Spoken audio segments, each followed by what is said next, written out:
G'day everyone, welcome back to another player tier list predictions video on the channel. The last two videos on the 𝐼𝐻𝐿𝐴 YouTube channel, we've gone over defenders and midfielders, ranking how I think they'll perform in the 2024 AFL season. And today we're going to be going over the final position of forward. So if you haven't already, make sure to check out those previous videos. And today we'll be ranking the forwards, situating them between four different tiers, which are tier 4, good, tier 3, great, tier 2, elite, and tier 1, the top 3 in each position. And the positional types we'll be going over are key forwards, general forwards, and small forwards to separate the players properly. If you're going to enjoy today's video, make sure to leave a like and subscribe, that'd be heavily appreciated, and let's get into it. So we start off today's video with the general forwards, players that pretty much do it all in your team's forward 50. Mark well overhead, play high up the ground, can kick some lovely goals too, and also sometimes do stints in the midfield. So we'll kick it off with the good tier, tier 4,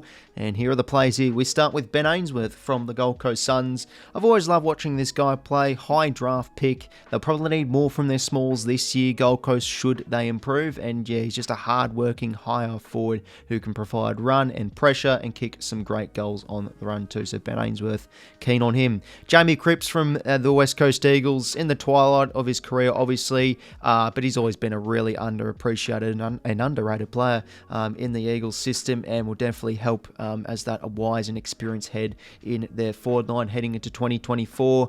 Archie Perkins from the Essendon Bombers. Does he play a little bit more midfield this year? He really impressed me last season with some great moments. He's able to kick some lovely goals on the run too, and just another one of those young players that a lot of people are keen on for him to have a breakout year, so I think he does so. Cam Rayner from the Brisbane Lions. Look, I could put him a bit higher because this is a player we've always hyped up with high potential. I don't know, I'm starting to lose a little bit of that hope, but him still in the good tier I think is good enough. I just don't know about his consistency and accumulation, but he still is an impact player when he is up and about. And then to round out the good tier, Cam 𝐬𝐻𝐪 from North Melbourne, a player that also can do sometimes stints in the midfield, but just a powerful X-factor type of player that North will definitely need heading to 2024 to assist a few of those younger guys. And yeah, he's starting to now aging towards his mid-20s, so this could be the year where he could potentially go bang. Now we move on to the great tier, tier 3, the players on your screens right now, and we start with Beau McCreery from the Collingwood Footy Club. I've been hearing that this guy could be doing a bit more stints in the midfield, which perfectly suits him for those quick bursts in the middle, because his athletic feats of speed, power, and strength is something to be admired of. He's a really entertaining player to watch. The pressure he provides, he can be a little bit erratic with disposal, but he's just such an important player for Collingwood. Still very young too, so I'm really keen on him to improve his numbers. Brian Myers from the Cats. Hard to go past a player like him in terms of a quality footballer. Very unselfish, a great kick inside 50. In fact, he's probably one of the best kicks inside 50 in the comp. He just absolutely pinpoints out teammates. Great player to watch. Sam Powell-Pepper, another beauty for Port Adelaide. They probably need a bit more from their smalls heading into this year, but Powell-Pepper is always there in forward 50 stoppages, bursting through, kicking lovely goals. He kicked like 35 goals this year, so for me, he continues that in 2024, sits in the great tier. And then we got Josh Rachele from the Adelaide Crows. I'm keen to see how he'll go this year. Will he have a massive spike in numbers? Could be on the cards. How much midfield time will he get? He'll certainly be in the rotations, but just this guy's natural talent and his ability to change a game, for me, I have to put him in the great tier. Keen to see how he'll go. And then Jake Stringer to close out the great tier. Look, he could really be anywhere. He could be above average with just another injury-prone season, but he could also be up and elite. It's just what his body tells him and if he is able to put in the work, because we all know he can be a bit of a lazy player and his body hasn't been the best. But if Essendon want to make the 8, he has got to be a significant importance this year for the Dons, and I think they are on the rise this year, so he has a good season, let's hope. And then now we'll move on to the elite tier. We start off with Zach Bailey from the Brisbane Lions. Great grand final performance he had last season. Oh, it was just a beauty. How about that goal he kicked in the first quarter? That's what he's able to do. His goal kicking on the run is very, very good. He's able to break free, kick some lovely goals. Consistency, yes, is still an issue. Lack of accumulation. Looking at the numbers, that is areas where he can improve, but still quite young in a way. I think he's, 24, 25. He bosses it this year for the Brisbane Northern Lions. Then 𝐼𝙗𝐿𝐴𝐶𝐞 𝐎𝐥𝐝 for the Sydney Swans was disappointing last year. The year before, of course, All-Australian. Really inconsistent in terms of goal kicking. So, yeah, this is the season where I think personally the Swans are on the up again. So 𝐴𝐴 comes out and has a really good season because, you know, when he's at his best, he is an elite footballer. So if he's able to strike that consistency again, he gets back up there in 2024. Ollie Henry, got to give this guy respect. Kicked 41 goals last year. I'm keen on him again to really replicate that because you probably see maybe Jeremy Cameron and Hawkins are going to be potentially slowly, naturally regressing because of their age. Probably not so much Cameron, but probably a bit more Hawkins. So, yeah, Henry will continue the high output of goals and, yeah, another really good player overhead. And then Dusty Martin, he is starting to get on with age, yes, but the numbers, if you just look at the numbers last year, he still had elite-worthy statistics. So he'll be a big force for Richmond this year in terms of leadership. And then Dylan Moore from the Hawks, really underrated player. Pretty much just your high half-forward, athletic type, hard-working, that's able to really change your game. Good kick for goal, clean skills. Love how he goes at it. He's in the elite tier for 2024. And then now we've got the top three players who I think will be the top three general forwards in 2023. I'm going with Shea Bolton, Bailey Fritsch and Mitch Owens. Shea Bolton, not much else has to be said, really. We all know he is an absolute star. Well, for the most part, some people say he's overrated, some people don't rate him. That's fair enough. He can have his bad moments, but he's such a hard player to tackle. He is one of the cleanest players at ground level. He can change your game. He can go into the middles and just help Richmond win a burst of clearances, and he can also kick a lovely goal. He's just got it all. He is an elite footballer. He's going to be huge for Richmond this year, possibly a best and fairest favourite, who knows.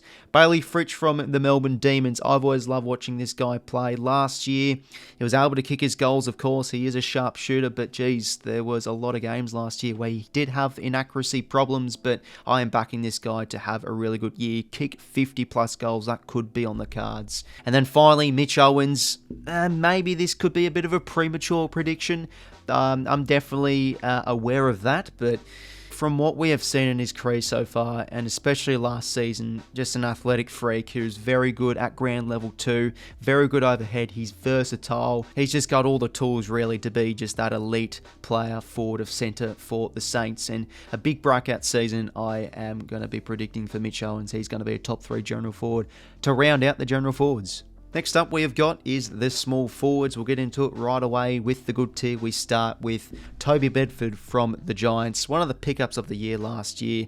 Came across from Melbourne for absolutely nothing, and his speed and pressure were just pretty much his highlights from last year. He was huge on how the Giants moved the footy and how they're able to convert. So Bedford will be important once again.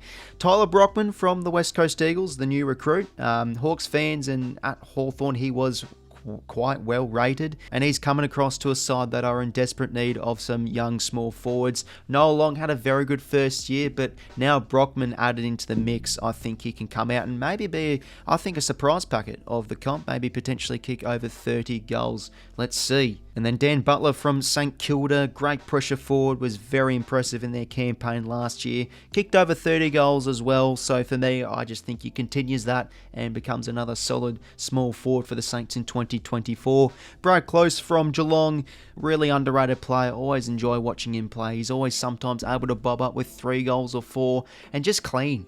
Just a player that has clean skills and just always in the right spots, and he's able to convert some lovely opportunities too. Jesse Motlop from the Blues. A lot of Carlton fans are big on this guy to have a breakout year. Second year in the system last year, he had some great moments. So maybe now entering his 3rd year, this is the year where he strikes a bit more consistency. And, Carlton are in need of more output out of those types of small forwards. So he can come out, I reckon, and kick over 30 goals and do really well alongside like the likes of Matt Owies. So big on Jesse Motlop. And then Willie Rioli from Port Adelaide. I think heading into 2024, Port probably need a little bit more from those small forward types. So Rioli, he had some great moments. He had some great games last year for the Power. So a fully consistent year I'm expecting from Rioli. So I'm keen to see what he provides. Malcolm Rosas, this is a big call here for Gold Coast. Similar to Port Adelaide, the Suns need more of those small forwards in terms of output and goals. They need more consistency. Roses is a player that's always been up and down, but when he's been up, geez, he's looked like a good player. He's kicked some lovely goals. He's had some nice moments across the span of last year, so this is the year where he gets it together and has a breakout season. Tyson Stengel, what a year he had in season 2022. Sort of dropped off a bit last year, but still in terms of output, can definitely see this guy kicking over 30 goals. An unselfish player as well, that's definitely safe to say. Clean player in the Cats forward half. And then Sam Switkowski to round out the good tier. Yeah, really good pressure forward. In terms of play ratings and champion data, always rated quite well with the pressure he does provide for the Dockers. And then now for tier 3, the great tier. First up we've got is Luke Breust from the Hawks. Last year, definitely an elite caliber small forward. He was outstanding. Does he come out again and replicate that in 2024? Look, he might. That's definitely potentially on the cards, but you've got Jack Ginnivan arriving at the club. You've got Gunston back. You've got now Nick Watson. Probably his numbers do get decreased a little bit, as well as he is getting another year older. But Breust will certainly still be an impactful player for Hawthorn in their forward half, you'd think. Brent Daniels, really, really underrated player. I think when you look at the general landscape of underrated players, especially small forwards, Daniels definitely brings that. He's had troubles with injury the last few seasons or so. He had a great year in 2023. He's just going to add to the firepower again for the Giants, just with the speed and the pressure, and as well his conversion is very good in front of goal too, so big on Daniels. Jamie Elliott for Collingwood, kicked almost 40 goals I'm pretty sure last year. He was just outstanding, being able to always rise to the occasion, so Elliott goes bang again I think, and teams up really well with 𝐓𝐡𝐞, which we'll talk about soon. And then Jack Ginnivan, the former Magpie, coming to the Hawks. Exciting young player, of course, we all do know that. He kicked 40 goals in the second year of his career. So I think from what we've seen with Ginnivan, you've just got to have confidence that this man will come out and potentially kick another 40-goal season. It will be really big for the Hawks forward half, you do think. Then Jade Gresham, the new recruit for the Essendon Bombers. They've always been in need of some small forwards from watching them last year. So Gresham, he has had consistency issues across the span of his career, but he is an X-factor player, and I think in the new environment of Essendon, that can work really well alongside Peter Wright and Langford, a few of those other forward types. I think he's going to be really, really important for them this year. Jack Higgins from St Kilda. Yes, we all know he does have issues when kicking in front of goal. That's always been a thing with Higgins, but he kicked 37 goals last year. I think we've got to respect this player a little bit more if you are sort of against him a little bit, as well as the pressure and pace he does provide. He's going to have another really good year in my opinion. Lachie Schultz, the new recruit for Collingwood. He's always been really sitting in this great tier theoretically across the span of his time at Fremantle. So just the impact that I think he'll provide and adding to that firepower of Collingwood's forward half is going to be huge. So Schultz will have a great year in my eyes. And then to finish off the great tier, Sonny Walters from Fremantle. Can't write it off this guy just yet. He's turning, I think, 33, 34 this year. But I think when you look at Fremantle's young forward line, he's going to be important in terms of leadership and being able to lead it alongside Jaimis. So Walters comes out and has a great season too for the Dockers. And now we move on to the elite tier. We start with Bobby Hill from Collingwood. Wow, what a year he had last year. One of the recruits of the season. He turned it on when the moments mattered, especially in that grand final, picking up a Norm Smith medal. It's been interesting to watch him across the span of his career. He just continues to really improve. And now at the club of Collingwood, he has just gone to another level. And I think he still has untapped potential. He is a genuine freak when he is up and about. So Bobby Hill has an elite season. Kezai Pickett. He's young, he has still got untapped potential in my eyes as well, so he just continues to improve those numbers. We all know as well, he's similar to Papley, where he can have a run in the middle and win those quick clearances, and he's just a tough player, great attack of the footy, can kick some lovely goals too, the small forward. Isaac Rankin for the Adelaide Crows, one of the highest scoring sides last year, Adelaide. Rankin had a great first year in Adelaide colours, so he will be huge again for the Crows and really improve in the goals category. And then finally we have got Cody Waitman from the Bulldogs. Athletic, great player who can take a lovely leap and a great mark and can kick some brilliant goals. And yeah, I just think he's definitely capable of kicking over 40 goals this season. He's a heavily talented player. And yeah, I'm big on Cody Weightman this year for 2024. And now for who I think will be the top 3 small forwards in 2024, we have got Charlie Cameron, Toby Green, and Tom Papley.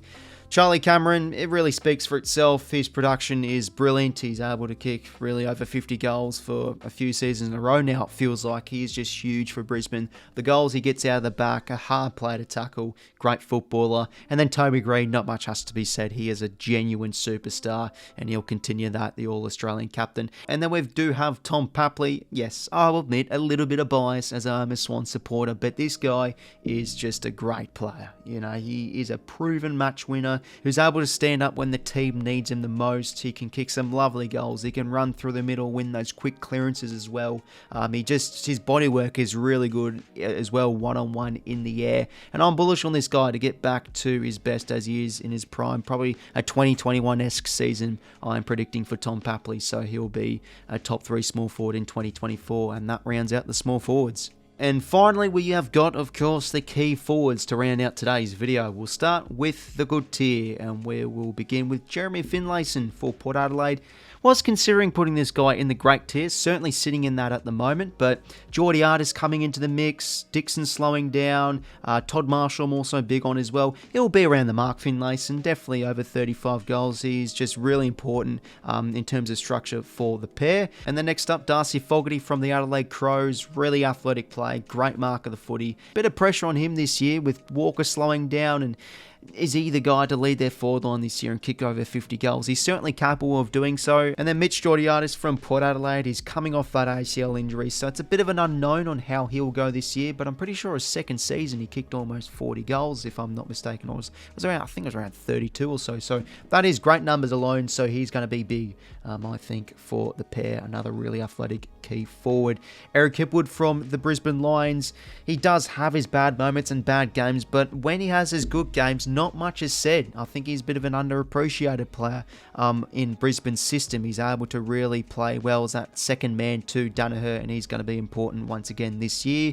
Logan McDonald for the Swans. As a Swans supporter, I'd love to put this guy maybe a tier higher, but you know, I look at Hayden McLean and Amadi in terms of from what I've watched them play, they're probably not that far behind McDonald. So I see McDonald, Amadi and McLean more of a collective effort rather than McDonald just coming out and kicking over 55 goals. So I think numbers wise, he won't be as high as what probably people are thinking, but he's still going to be really, really good on the lead and kicking some lovely set shots. Harry Mackay from the Carlton Blues, bit of an unknown. Will he get back up there and kick over 60 goals? I think with Curnow in his absolute peak, probably not. But if he's able to convert a lot more, should be good to kick over 40 goals, you do think. And then Jacob Van Rooyen to round out the good tier. Breakout season last year. I've been seeing that Tom McDonald currently is undergoing scans, so this is their future in terms of key forwards, alongside Jefferson too, but this is a proven player that's definitely capable of potentially kicking over 40 goals this season for the D's. And now for the great tier, we'll start off with the Tomahawk. What a football he's been across the span of his career, but he's going to be 36 mid-year, so I just think when you look at the age, probably just this natural regression will affect him. 2022, I think he kicked around 65 goals. Last year was 49, so this year probably around the 40 mark. He's still going to be a great key forward, just don't think he'll be in that elite tier. And then Jesse Hogan for GWS. He's always had his confidence issues, the high draft pick across the span of his career, but he was just brilliant last year. He was so underappreciated. He kicked almost 50 goals last year. He's going to be, again, the spearhead of their forward line in terms of the tools, and big on him for 2024. And then Kyle Langford for the Essendon Bombers. Great season he had last year. Pretty much came out of nowhere and kicked 50 goals as a permanent forward. He's always been able to show some nice cameos of being able to kick a few goals here or there, but he got it all together really well last year for the Dons, so great chances he'll be able to replicate that this season. And then we've got Jack Lukosius from the Gold Coast Suns, kicked over 40 goals last season. He's found his home now as that tall forward, and he'll just continue to add more firepower with probably a bit more untapped potential, the high draft pick. A great kick, we do know, and a good player overhead that can kick some bombs from 60 out from what we have seen. And then we've got Tom Lynch from the Richmond Tigers. Again, this is similar to a few other players out there. Like, he could just be anywhere. Similar to Stringer, just with his body. He could be elite. He could win the Coleman. but then he could play 3 games this year, and this prediction looks terrible. So I'm meeting in the middle in the great tier, because when he's out there, he is just really impactful for Richmond. So he's going to be key to them this year in terms of accumulating the goals. Todd Marshall from Port Adelaide. Love watching this guy play. Accurate kick for goal. Last year, though, it was a little bit iffy on the set shots, but he's still somewhat young. Pretty sure I saw in the press he is re-signing a new deal, so he'll come out this year and have a great season. I'm confident in that. Brody 𝐼𝐻𝐿 from the Pies, brilliant year he had last year. I think overall, when you scale to the rest of the competition's key forwards, probably sits around this mark, and I don't really see him coming out and kicking over 60 goals. So yeah, he's still going to be significant importance for the Pies. Really underrated player. Jamarra Ugle-Hagan, very close from putting this player in the elite tier, but does him and Norton both kick over 50 goals this year? It's probably maybe a little bit hard to see, but just with his natural progression, he certainly is capable of doing so.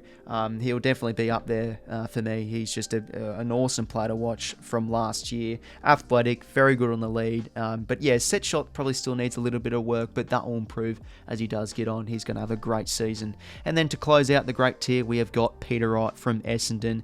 Unfortunately, an injury-riddled season last year, only playing 10 games, but the best and fairest, if he's able to have that full year, he'll just be critical importance for Essendon if they do want to make the sneaky push towards finals. And now we move on to the elite tier. It's sort of hard in a way to separate these key forwards because, you know, pretty much from grade onwards, or pretty much any of the players who've gone over so far, they're all capable of kicking over 50 goals. But yeah, it is still quite a difficult feat, and it's probably agreed that if you do kick over 50 goals, you are considered an elite key forward. So here are who I think will be the elite key forwards of 2024. We start off with Oscar Allen for the West Coast Eagles. Yeah, I think just really with the situation they're in, he's still going to be pretty much their main spearhead. He'll continue to just chip away, kicking goals left, right and centre in their rebuild this season. And then we got Joice. If you did watch my New Year's resolutions video, I did predict that this guy will come out and kick over 50 goals. He's going to be huge for the Dockers this year because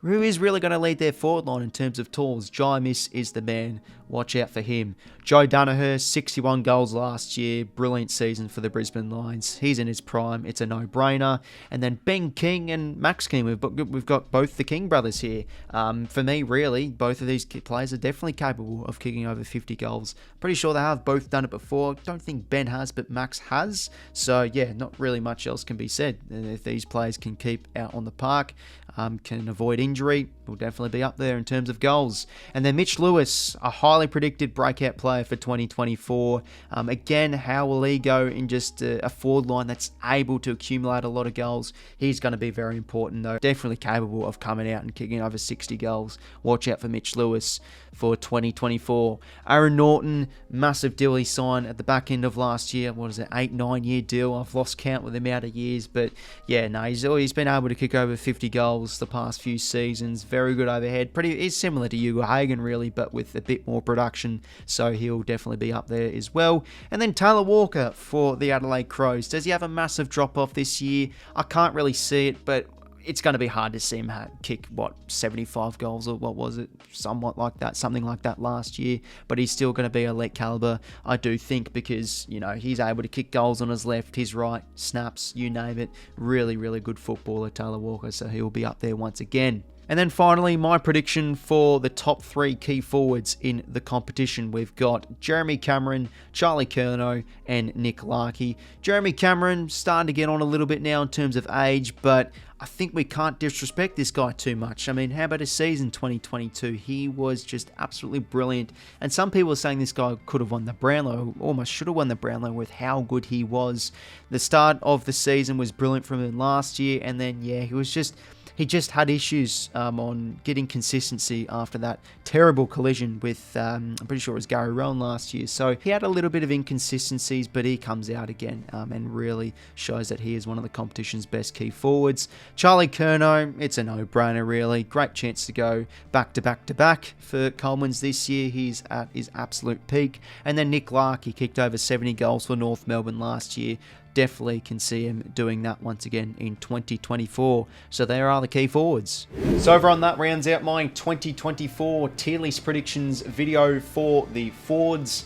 Make sure to leave a like and subscribe if you did go into enjoy, and also comment down below and let me know what you did think of my predictions and a few bowl calls, of course, sprinkled in there as well. Would you maybe put a player higher or lower? Love to hear your people's opinions down below in the comments. If you haven't already, make sure to check out my previous tier list videos where I did go over the defenders, midfielders and ruckmen. And apart from that, everyone, hopefully you did enjoy, and until next time, I will talk to you later. See you later, fellas.